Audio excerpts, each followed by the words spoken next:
Good afternoon. I'm here today because my leadership on the disclosure issue is part of my continued service to the nation.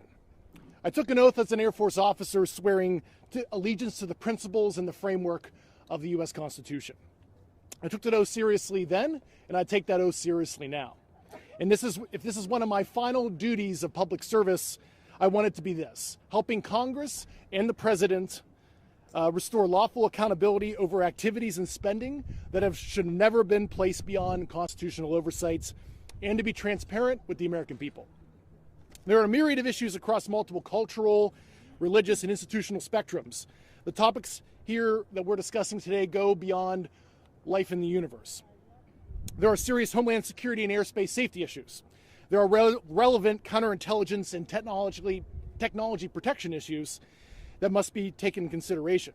For decades, unknown objects have freely operated in restricted airspace in large metropolitan areas and critical infrastructure, and the agencies responsible for securing the homeland cannot adequately defend against it. This is a serious national security issue. In my official duties, I was exposed to human and signals intelligence information concerning foreign adversary, UAP crash retrieval, exploitation and study efforts, adversary views on U.S. legacy program reverse engineering efforts, and U.S.-held audiovisual information related to crash retrieval matters, such as the recovered vehicles and the associated biological material. One must always be concerned about adversarial disinformation when you're getting foreign intelligence, but I was able to cross-verify this information internally to back up the foreign government assertions. Many of the president's team has been kept in the dark by high-ego, politically appointed actors, both because of incompetence and malicious intent has subverted the president's order on this issue.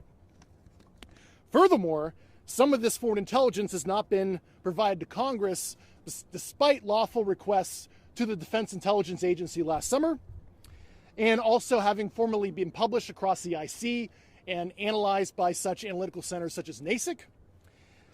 These records belong under congressional oversight, and I believe DIA should stop obstructing Chairwoman Luna's task force and provide those documents to Congress and enter it through mandatory declassification review so the American public can see some of the foreign intelligence I had access to.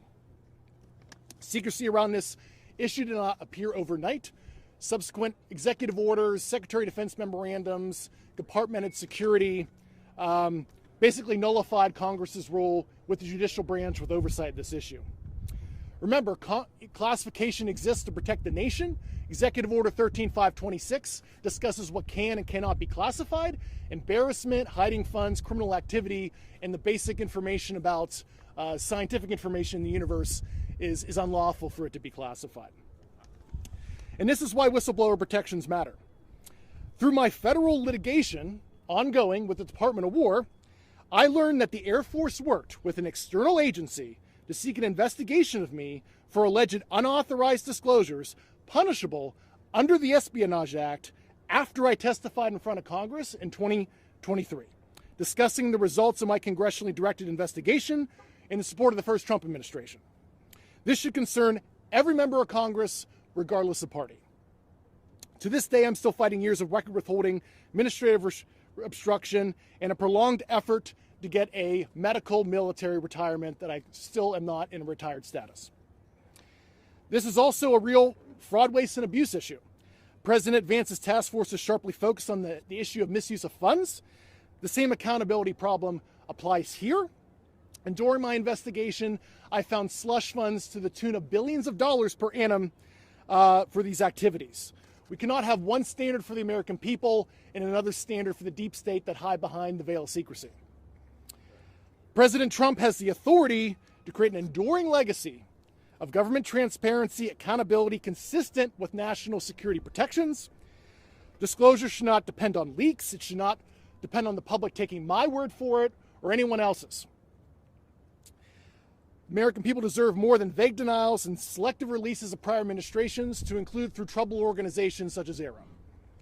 I applaud the president's efforts and his promise to show true American leadership on this issue of massive worldwide interest, over 1 billion views on the File Drop website. So the time has come to stop asking the public to trust secret conclusions. Instead, provide an honest accounting of what it knows, what it's done, and what has been withheld. God bless America.